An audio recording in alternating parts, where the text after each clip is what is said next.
तो आज हम देखेंगे कि इंडियन पॉलिटी को किस तरह से पढ़ा जाए, इसको हम कैसे पढ़ें, जब हम पढ़ें तो क्या चीज़ें हमारे दिमाग में होनी चाहिए। तो ठीक है, हम बहुत सारी चीज़ें पॉलिटी के अंदर पढ़ते हैं। एक उनमें से चीज़ है डायरेक्टिव प्रिंसिपल्स और दूसरी है फंडामेंटल राइट्स। तो जब हम इन टॉपिक्स को पढ़ेंगे तो हमें सबसे पहले पढ़ना है कि इनकी नेचर कैसी होती है, मतलब इन्फोर्स इनको कोर्ट कर सकते हैं किस चीज़ को, किसको नहीं कर सकते, किस डिग्री तक कर सकते हैं, और इनके ऊपर कोई रिस्ट्रिक्शन है या नहीं। अगर कोई फंडामेंटल राइट है उसको इम्प्लीमेंट करना है तो वो क्या डायरेक्टिव प्रिंसिपल को के ऊपर उसको हम इम्पॉर्टेंस ज़्यादा दे सकते हैं या नहीं दे सकते। क्या डायरेक्टिव प्रिंसिपल्स को फंडामेंटल राइट से ज़्यादा इंपॉर्टेंस दी जा सकती है, या कौन से फंडामेंटल राइट को कौन से दूसरे फंडामेंटल राइट पे ज़्यादा इंपॉर्टेंस दी जा सकती है। तो ये सारी चीज़ें आपने समझनी है। फिर आपने देखना है कि अगर इनके ऊपर कोई ना कोई अगर लिमिटेशन है तो वो लिमिटेशन क्या है, और वो लिमिटेशन किन सर्कमस्टांसिस पे लगाई जा सकती है और उनको लगाया कैसे जाता है। फिर आपने इन राइट्स के रिलेटेड आपने ये देखना है कि कोर्ट्स की क्या पावर होती है। फिर आपने कुछ क्वेश्चंस देखने हैं, जैसे क्वेश्चन हो गया रिजर्वेशन का, वुमेन की रिजर्वेशन या फिर दूसरी रिजर्वेशन जॉब्स में और चीज़ों में, तो क्या वो फंडामेंटल राइट की वायलेशन है या नहीं है, अगर हैं तो क्यों हैं, अगर नहीं है तो क्यों नहीं है, और ये रिजर्वेशन का कंसेप्ट कैसे फंडामेंटल राइट्स को वायलेट करता या नहीं करता है। ये पूरे के पूरे क्वेश्चंस का आपने आंसर ढूंढने की कोशिश करनी है। उसके बाद कुछ प्रोविजंस होते हैं कॉन्स्टिट्यूशन के रिलेटेड टू अमेंडमेंट्स और बिल्स। तो आपने ये देखने की कोशिश करनी है कि ये जो अमेंडमेंट्स हैं या बिल्स हैं इनको इंट्रोड्यूस कौन करता है, मिनिस्टर करता है या नॉर्मल पर्सन करता है या कौन करता है। फिर कौन से हाउस में ये बिल पहले रखा जाता है, लोकसभा में रखा जाता है, राज्यसभा में रखा जाता है। फिर ये क्लियर कैसे होता है कौन सी इसको मेजोरिटी चाहिए, सिंपल मेजोरिटी चाहिए, स्पेशल मेजोरिटी चाहिए, कैसी मेजोरिटी चाहिए। फिर उसके बाद कौन से हाउस की क्या पावर्स हैं इस बिल को लेके, मतलब वो बिल में कितनी अमेंडमेंट्स, कितनी चेंजेस को सजेस्ट कर सकता है और नहीं कर सकता, अगर वो करता है तो कितनी बाइंडिंग है दूसरे हाउस पर उसको मानने की। तो वो पूरे का पूरा आपने देखना है। फिर आपने ये भी देखना है कि क्या कोई स्टेट का रोल होता है इस बिल में, अगर होता है तो कितना होता है। उसके बाद आपने ये देखना है कि बिल को आप कैसे अमेंड कर सकते हो, कॉन्स्टिट्यूशन को आप कैसे अमेंड कर सकते हो, एक नॉर्मल बिल को अगर बदलना है कैसे बदल सकते हो। फिर वैलिडिटी क्या होती है वेरियस टाइप्स ऑफ बिल्स की।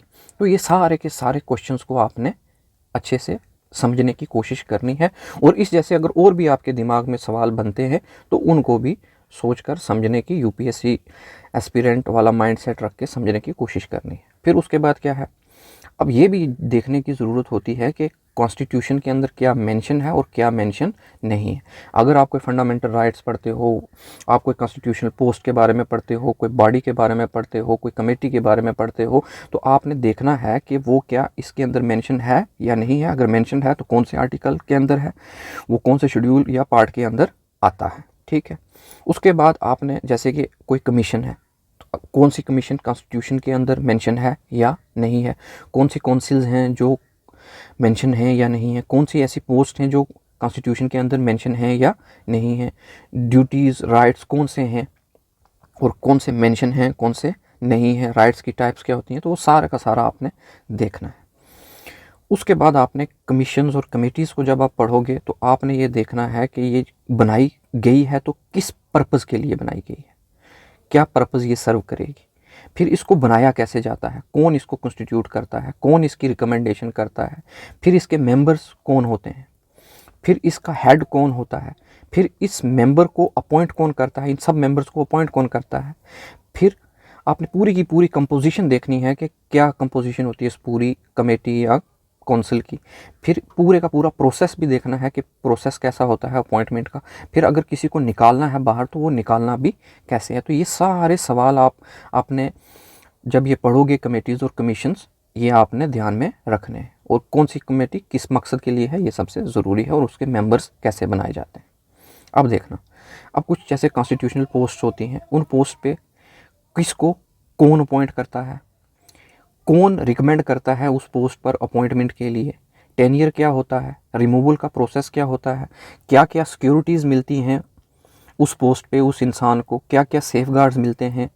तो ये सारी की सारी सिक्योरिटीज़, ताकि वो अपना काम इंडिपेंडेंट तरीके से बिना किसी भी दबाव के कर सके, ऐसी कॉन्स्टिट्यूशन उनको क्या सिक्योरिटीज़ प्रोवाइड करता है या क्या सेफगार्ड्स प्रोवाइड करता है, ये भी आपने देखने की कोशिश करनी है। फिर जो डिफरेंट टाइप्स ऑफ फंड्स हैं, कौन से फंड जो हैं वो कॉन्स्टिट्यूशन के अंदर मेंशन किए गए हैं, उनकी मैनेजमेंट कैसे की जाती है, किसके कंट्रोल के अंदर होते हैं, उस फंड का पर्पज़ क्या है, किस किस पर्पज़ के लिए वो फंड रखे गए हैं। उसके बाद आपने ये देखना है कि जब कॉन्स्टिट्यूशन बना तो उसके जो प्रोविजंस बने उनका सोर्स क्या था, और एक ही प्रोविज़न को क्यों दूसरे के ऊपर चूज़ किया गया। मतलब जैसे फॉर्म ऑफ गवर्नमेंट हमारी जो है वो ऐसे ही क्यों रखी, कोई दूसरी फॉर्म ऑफ गवर्नमेंट हमने क्यों नहीं अडॉप्ट की एज़ पर आवर सर्कमस्टांसिस। फिर हम अपने कॉन्स्टिट्यूशन को किस किस तरह से अमेंड कर सकते हैं, वो हमने कहाँ से अमेंडमेंट का तरीका कहाँ से लाया।